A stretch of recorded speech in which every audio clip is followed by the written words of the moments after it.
दोस्तों आज की इस वीडियो में हम बात करने वाले हैं कि गाड़ी की आरसी पे से हम लोन को कैसे क्या हटाएं या ना हाइपोथिकेशन टर्मिनेशन के बारे में हम बात करेंगे आज हम। तो दोस्तों वीडियो को बिल्कुल भी स्किप ना करना क्योंकि हम स्टेप बाय स्टेप सारी चीज़ें डिस्कस करेंगे।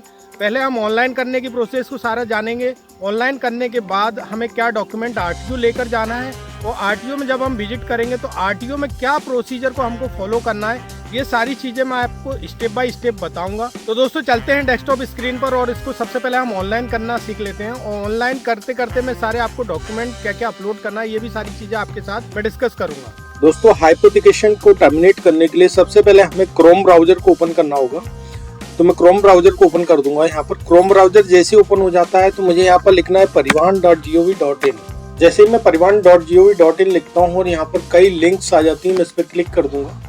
अब यहाँ पर परिवहन.gov.in की यहाँ पर होम परिवहन सेवा की लिंक दी हुई है, मैं इस पर क्लिक कर दूंगा। तो मैं परिवहन सेवा की ऑफिशियल वेबसाइट पर आ जाता हूँ। यहाँ पर जो ऑप्शन दिया हुआ है ऑनलाइन सर्विसेज वाला, मैं इस पर क्लिक कर दूंगा और इसमें पहला वाला जो ऑप्शन दिया हुआ है व्हीकल रिलेटेड सर्विसेज, मैं इस पे क्लिक कर दूं। मैं जैसे इस पे क्लिक करता हूं तो स्टेट सिलेक्शन वाले पेज पर मैं आ जाता हूं।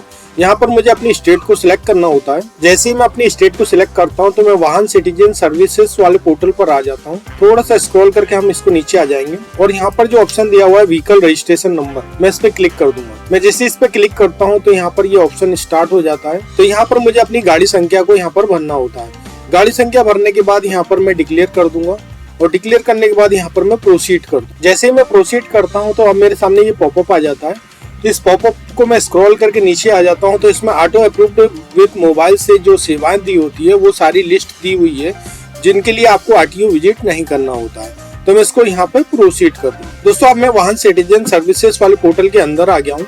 इसको स्क्रॉल करके मैं थोड़ा सा नीचे आ जाऊंगा और यहाँ पर ऑप्शन दिया हुआ है हाइपोथिकेशन टर्मिनेशन का, मैं इस पे क्लिक कर दूंगा। मैं जैसे इस पे क्लिक करता हूं तो व्हीकल रजिस्ट्रेशन नंबर यहाँ ऑलरेडी मेरा दिया हुआ है। अब मुझे चेसिस नंबर के लास्ट के 5 अंक को यहाँ पर मुझे डालना होता है। चेसिस नंबर के लास्ट के 5 अंक डालने के बाद मैं वेरीफाई डिटेल्स पर क्लिक कर दूंगा। मैं जैसे वेरीफाई डिटेल्स पर क्लिक करता हूँ तो मेरे रजिस्टर्ड मोबाइल नंबर के 4 अंक शो करने लग जाते हैं और यहाँ पर मुझे जनरेट ओटीपी करना पर क्लिक करना होता है। तो मैं जनरेट ओटीपी पर क्लिक कर दूंगा। जैसे ही मैं जनरेट ओटीपी पर क्लिक करता हूँ तो मेरे रजिस्टर्ड मोबाइल नंबर पर ओटीपी भेज दी जाती है।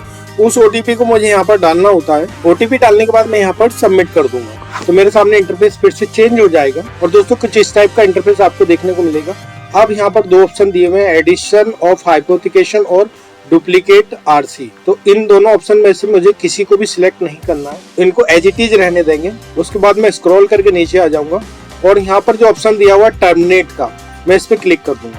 मैं जैसे इस पर क्लिक करता हूं तो मुझे टर्मिनेट की डेट यहाँ पर डालना होता है। डेट सिलेक्ट करने के बाद दोस्तों मैं यहाँ पर सेव कर दूंगा और यहाँ पर यस कर दूंगा। तो दोस्तों यहाँ पर टर्मिनेट की डेट यहाँ पर मेरी सेव हो चुकी है। इसको स्क्रॉल करके मैं नीचे आ जाऊंगा और यहाँ पर जो हाइपोथिकेशन टर्मिनेशन की डेट यहाँ पर दी हुई है, अगर इसको एडिट करना हो तो यहीं से एडिट करेंगे और मुझे एडिट नहीं करना है तो मैं इसको स्क्रॉल करके नीचे आ जाऊंगा और मेरे बीमा इंश्योरेंस की भी डिटेल्स यहाँ पर दी हुई है। अब मैं यहाँ पर पे नाउ पर क्लिक कर दूंगा। जैसे ही मैं पे नाउ पर क्लिक करता हूँ तो एक पॉपअप आ जाएगा और उस पर मुझे यहाँ पर टिक करना होता है और जैसे ही मैं टिक करता हूँ तो कंफर्म डिटेल्स वाला ऑप्शन यहाँ पर आ जाता है, मैं इस पे क्लिक कर दूंगा। दोस्तों जैसे मैं इस पे क्लिक करता हूँ तो यहाँ पर कुछ इस टाइप का इंटरफेस आपको देखने को मिलेगा। अब यहाँ पर प्रिंट CMV फॉर्म 35 नंबर जो आपको लगने वाला है वो यहाँ से प्रिंट आप ले सकते हैं अगर कंपनी ने अगर आपको नहीं दिया है। उसके बाद प्रिंट रिसिप्ट यानी पेमेंट जो मैंने किया है ये 0 बैलेंस का पेमेंट होता है, इसके लिए कोई भी चार्ज नहीं लगता है। तो इसका अगर स्लिप आपको चाहिए रहेगा क्योंकि आप जब भी आरटीओ विजिट करेंगे तो इसकी स्लिप की जरूरत होगी, तो मैं यहाँ पर प्रिंट कर दूंगा इसको। दोस्तों इसको प्रिंट करने के बाद यहाँ पर दोस्तों मेरी पहली स्टेप कंप्लीट हो चुकी है क्योंकि मेरा पेमेंट हो चुका है। उसकी प्रिंट रिसिप्ट यहाँ से मैंने प्रिंट आउट ले लिया है। वो 35 नंबर फॉर्म मेरे पास ऑलरेडी है। उसके बाद मुझे यहाँ पर डॉक्यूमेंट को जो अपलोड करना होता है स्टेप 2 में, तो मैं इस पे क्लिक कर दूंगा अपलोड डॉक्यूमेंट्स पे और यहाँ पर डिक्लेयर करना होगा और पॉपअप में डिक्लेयर करने के बाद मैं ओके कर दूंगा। अब मुझे यहाँ पर ओनली 35 नंबर फॉर्म को ही ओनली अपलोड करना होता है। तो मैं यहाँ पर चूज फाइल में जाकर मेरी जो भी 35 नंबर फॉर्म जहाँ भी रखा हुआ है मैं उसको सिलेक्ट कर लूंगा। दोस्तों 35 नंबर फॉर्म को जब भी आप अपलोड करेंगे सबसे पहले इसको रीनेम करना होता है। आप इसको या तो ABCD फॉर्म में रीनेम कर लें या इसका 1 2 3 4 इस टाइप से कुछ भी इस टाइप से इसका रीनेम कर दें। अगर रीनेम अगर आप नहीं करेंगे तो ये फाइल जो है वो अपलोड नहीं होगी। अब मैंने इसको रीनेम कर दिया है, मैं इसको सिलेक्ट कर लूंगा। तो दोस्तों देखिए मेरी फाइल सिलेक्ट हो चुकी है और यहाँ पर अपलोड करने का ऑप्शन आ जाएगा। तो दोस्तों यहाँ पर मेरे सामने अपलोड का ऑप्शन आ गया है, तो मैं इस पर क्लिक कर दूंगा और यहाँ पर कंफर्मेशन के लिए मुझे यहाँ पर टिक करना होता है और ओके कर दूंगा। और फाइल इज अपलोडेड सक्सेसफुली का ये पॉपअप आ गया है, मैं इसको यहाँ पर काट दूंगा। और अगर मुझे जो भी डॉक्यूमेंट अपलोड किया है उसको देखना है तो यहाँ पर मैं यहाँ से जो आंख बनी हुई है इससे मैं देख सकता हूँ। उसके बाद मेरी दूसरी स्टेप यहाँ पर कंप्लीट होती है, तो मुझे प्रोसीड फर्दर यहाँ पर करना होता है। तो मैं प्रोसीड फर्दर यहाँ पर कर दूंगा। मैं जैसे प्रोसीड फर्दर करता हूँ तो मेरी दूसरी स्टेप यहाँ पर कंप्लीट हो चुकी है। अब सर्वर एरर होने के कारण कुछ स्टेप का इंटरफेस आपको अक्सर देखने को मिलेगा। तो अब मैं जिस स्टेप पे था उस स्टेप पर मैं कैसे पहुंचूंगा इसको आगे हम देख लेते हैं। तो सबसे पहले मैं यहाँ पर होम कर दूंगा। तो मैं होम पेज पर फिर से आ गया हूँ। अब मुझे व्हीकल रजिस्ट्रेशन नंबर को यहाँ पर डालना होता है और उसके बाद मैं डिक्लेयर करूंगा और प्रोसीड कर दूंगा। अब यहाँ पर पॉपअप आएगा, इसको मैं प्रोसीड कर दूंगा। अब मैं वाहन सिटीजन सर्विस पोर्टल के अंदर आ गया हूँ। यहाँ पर जो ऑप्शन दिया हुआ है स्टेटस, इस पे क्लिक कर दूंगा। इस पे क्लिक करने के बाद रीप्रिंट रिसिप्ट फॉर्म, इस पे मैं क्लिक कर दूंगा। मैं जैसे इस पे क्लिक करता हूँ तो यहाँ पर रीप्रिंट रिसिप्ट ये ऑप्शन दिया हुआ है, मैं इस पे क्लिक कर दूंगा। अब दोस्तों कुछ इस टाइप का इंटरफेस आपको देखने को मिलेगा। यहाँ पर मुझे सिलेक्ट करना होगा application, select application, online services और यहाँ पर मुझे अपना एप्लीकेशन नंबर को यहाँ पर डालना है। अगर दोस्तों आपके पास एप्लीकेशन नंबर नहीं है तो मैं रजिस्ट्रेशन नंबर वाइज भी इसको कर सकता हूँ। तो रजिस्ट्रेशन नंबर वाइज के लिए एप्लीकेशन नंबर को यहाँ पर सिलेक्ट कर लेंगे, ऑनलाइन सर्विसेज, उसके बाद रजिस्ट्रेशन नंबर को यहाँ पर डाल दूंगा मैं और उसके बाद चेसिस नंबर के लास्ट के 5 अंक को यहाँ पर मुझे डालना होगा। उसके बाद दोस्तों मैं चेसिस नंबर के लास्ट के 5 अंक को यहाँ पर मैं डाल दूंगा और उसके बाद मैं कैप्चा डाल दूंगा और शो डिटेल्स पर क्लिक कर दूंगा। अब कुछ इस टाइप का इंटरफेस आपको देखने को मिलेगा। अब यहाँ पर ट्रांजेक्शन आईडी मेरी यहाँ पर दी हुई है, हाइपोथिकेशन टर्मिनेशन की जो भी प्रोसेस हुई है यहाँ तक हुई है। अब इसको मैं प्रिंट रिसिप्ट पर क्लिक कर दूंगा। अब मैं फिर से उसी स्टेप पर आ गया हूँ। तो यहाँ पर मेरी पहली स्टेप और दूसरी स्टेप यहाँ पर कंप्लीट हो चुकी है। तीसरी स्टेप में मुझे फाइनल सबमिट करना होता है। तो दोस्तों मेरा डॉक्यूमेंट अपलोड हो चुका है और तीसरी स्टेप में मुझे फाइनल सबमिट मैं यहाँ पर कर दूंगा। दोस्तों जैसे मैं फाइनल सबमिट करता हूँ तो application submitted successfully, please take appointment now and visit RTO on scheduled date. तो मैं यहाँ पर होम कर दूंगा। दोस्तों मैं फिर से वाहन सिटीजन सर्विस पोर्टल के बाहर फिर से आ गया हूँ। अब मुझे अपना जो डेट है उसको लगाना है, किस डेट में मुझे आरटीओ विजिट करना है। तो मैं फिर से यहाँ पर व्हीकल रजिस्ट्रेशन नंबर पर क्लिक करूंगा, यहाँ गाड़ी संख्या को मेरी डाल दूंगा। उसके बाद डिक्लेयर करने के बाद यहाँ पर मैं प्रोसीड कर दूंगा। दोस्तों प्रीवियस सेशन ऑलरेडी एक्टिव है तो कंट्रोल F5 से इसको बंद कर देंगे या फिर फंक्शन F5 को भी आप यूज कर सकते हैं। अब ये पॉपअप फिर से शो करने लग जाता है तो मैं इसको प्रोसीड कर दूंगा। अब मैं वाहन सिटीजन सर्विस के पोर्टल के अंदर फिर से आ गया हूँ।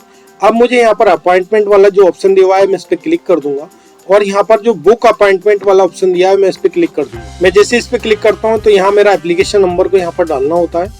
तो मैं एप्लीकेशन नंबर को यहाँ पर डाल दूंगा और कैप्चे को यहाँ पर डाल दूंगा। उसके बाद गेट यूजर डिटेल्स पर क्लिक कर दूंगा। दोस्तों जैसे मैं गेट यूजर डिटेल्स पर क्लिक करता हूँ तो इंटरफेस फिर से चेंज हो जाएगा। मैं इसको स्क्रॉल करके थोड़ा सा नीचे आ जाऊंगा। यहाँ मेरी बेसिक डिटेल्स सारी दी हुई है और यहाँ पर सिलेक्ट अपॉइंटमेंट वाले ऑप्शन पर मैं क्लिक कर दूंगा। अब मुझे उस डेट को सिलेक्ट करना होगा जिस डेट में मुझे आरटीओ में विजिट करना है। डेट को सिलेक्ट करने के बाद शो स्लॉट डिटेल्स पर मैं क्लिक कर दूंगा। तो यहाँ पर स्लॉट शो करने लग जाता है, मैं इस पे क्लिक कर दूंगा और बुक यूजर डिटेल्स पर क्लिक कर दूंगा और यहाँ पर मैं कंफर्म करने के लिए यस कर दूंगा। उसके बाद यहाँ पर मेरा जो अपॉइंटमेंट है वो बुक हो चुका है और इसको मैं ओके कर दूंगा। तो दोस्तों जो भी डेट मैंने लगाई है उस डेट में अब मुझे आरटीओ विजिट करना होता है। अब मेरी जो रिसिप्ट है वो जनरेट हो चुकी है तो इसको यहाँ पर मैं अपॉइंटमेंट स्लिप को भी मैं प्रिंट आउट ले लूंगा। तो दोस्तों ऑनलाइन करने की हमने सारी प्रोसेस को जान लिया है। तो दोस्तों जब भी हम आरटीओ विजिट करेंगे तो हमको 35 नंबर के 2 फॉर्म साथ में लेकर जाना होगा, प्लस हमारे पास एनओसी होना चाहिए। जो भी कंपनी से आपने लोन लिया था यानी गाड़ी को फाइनेंस कराया था उसकी एनओसी हमें चाहिए होगी। 2 35 नंबर फॉर्म को हम साथ लेकर जाएंगे और जब हम आरटीओ में विजिट करेंगे तो सबसे पहले हमें एनओसी जो होती है उसको वेरीफाइड कराना होता है। यानी एक मेल होती है जो कंपनी के द्वारा आरटीओ में भेजी जाती है, तो उस मेल को वेरीफाइड करा के यानी निकालते हैं, उसी के साथ डॉक्यूमेंट के साथ लगा देंगे। और जो डॉक्यूमेंट होते हैं उनके साथ आपका अपना आधार कार्ड को लगाना है और ओरिजिनल आरसी लगाएंगे, बीमा लगाएंगे और पॉल्यूशन सर्टिफिकेट। ये इतने डॉक्यूमेंट को एक साथ आपको पंच करके एक फाइल बनाना होता है, वो उसको साथ में ले जाकर वहाँ पर जमा करेंगे। जब आपकी मेल जो वेरीफाइड हो जाती है, वेरीफाइड हो जाने के बाद आपको ये सारे डॉक्यूमेंट जमा करने होते हैं और उस पर आरटीओ जो होता है वो उस पर आदेश करता है कि स्पेशल लोन की जो प्रोसीजर है वो हटा दिया जाए यानी टर्मिनेट कर दिया जाए। और जब टर्मिनेट करने का आदेश उस पर हो जाता है तो आपकी दूसरी आरसी रिलीज कर दी जाती है। जो ये सारा प्रोसीजर होता है, इस प्रोसीजर को कंप्लीट होने में लगभग 4 से 5 दिन का टाइम लगता है और 4 से 5 दिन बाद आपकी दूसरी आरसी रिलीज हो जाती है। तो दोस्तों मैंने आपके साथ स्टेप बाय स्टेप आपको सारी चीज़ें बताई हैं। अगर मेरे बताने का तरीका अगर आपको अच्छा लगता है तो एक लाइक तो बनता है, और अगर मेरे चैनल पर पहली बार आए हैं तो चैनल को सब्सक्राइब जरूर करें और बेल नोटिफिकेशन को दबाना ना भूलें। Thank you so much.